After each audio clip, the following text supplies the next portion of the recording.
ছাত্রছাত্রী বন্ধুরা, আমি তোমাদের অমিতাভ স্যার সবাইকে আমার YouTube channel practical and theory ক্লাসরুমে স্বাগত জানাচ্ছি। আজকে তোমাদের জন্য একটা সুন্দর ম্যাজিক রয়েছে, এটা তোমরা বাড়িতেই করে দেখতে পারো। তো আজকে আমরা জল ঢেলে মোমবাতি জ্বালাবো। তাহলে দেখো, পাশে আমি এখানে জল নিয়ে নিয়েছি। এই জলটা আমরা মোমবাতির ওপর দিয়ে দেবো। এখানে একটা চামচ রয়েছে, দেখতে পাচ্ছ। আর মোমবাতিটা দেখব কি হচ্ছে। তাহলে প্রথমে আমি একটু এখান থেকে জল নিয়ে নিচ্ছি এবং মোমবাতিতে ঢেলে দিচ্ছি। এবার আমরা একটু ওয়েট করব, দেখব কি ঘটে। দেখো, মোমবাতি কিন্তু জ্বলে উঠল।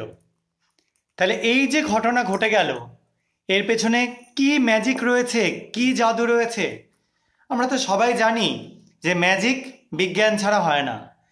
এখানে আমরা কিন্তু একটা বিজ্ঞানের খুব ভালো এক্সপেরিমেন্ট করে ফেললাম। তোমরা দেখতে পাচ্ছ এখানে যে মোমবাতিটা জ্বলছে, খুব সুন্দর একটা ইওলিস ফ্লেমে জ্বলছে, ঠিক আছে। এবং মাঝে মধ্যে একটা চড়বড় করে আওয়াজ হচ্ছে, দেখতে পাচ্ছ। যাই হোক না কেন, আজকে যে আমরা এক্সপেরিমেন্টটা করলাম, সেই এক্সপেরিমেন্টটা হলো কি, আমরা এখানে কিছুটা পটাশিয়াম পার ম্যাঙ্গানেট নিয়ে নিয়েছিলাম ড্রাই অবস্থায়, শুকনো অবস্থায় মোমবাতির মধ্যে, এবং তার মধ্যে ঢেলে দিয়েছিলাম গ্লিসারিন।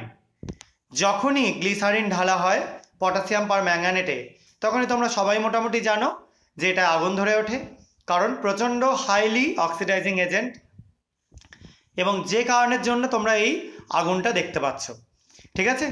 তো আশা করা যায় আজকে তোমাদের যে ভিডিওটা, সেই ভিডিওটা বাড়িতে করতে পারবে সবাই, কারণ পটাশিয়াম পার ম্যাঙ্গানেট মোটামুটি সব জায়গাতেই অ্যাভেলেবেল, আর গ্লিসারিনটাও সবার কাছেই অ্যাভেলেবেল। তোমরা মোমবাতির মধ্যে এরকমভাবে জ্বালিয়ে একটা ম্যাজিক করে ফেলো। তো আজকের মতো ম্যাজিকটা এইটুকুনি। যদি তোমাদের এটা ভালো লেগে থাকে তাহলে আমার চ্যানেলটাকে সাবস্ক্রাইব করো, ভিডিওটাকে লাইক করো এবং শেয়ার করার চেষ্টা করো। আজকেও আমি ক্যামেরার পেছন থেকেই তোমাদেরকে যা শেখালাম, তোমরা এটা নিজেরা করে দেখে নিও এবং জানিও আমাকে যে করলে কিনা, ঠিক আছে। তো আজকের মতো এইটুকুনি। ভালো থেকে সবাই, বাই।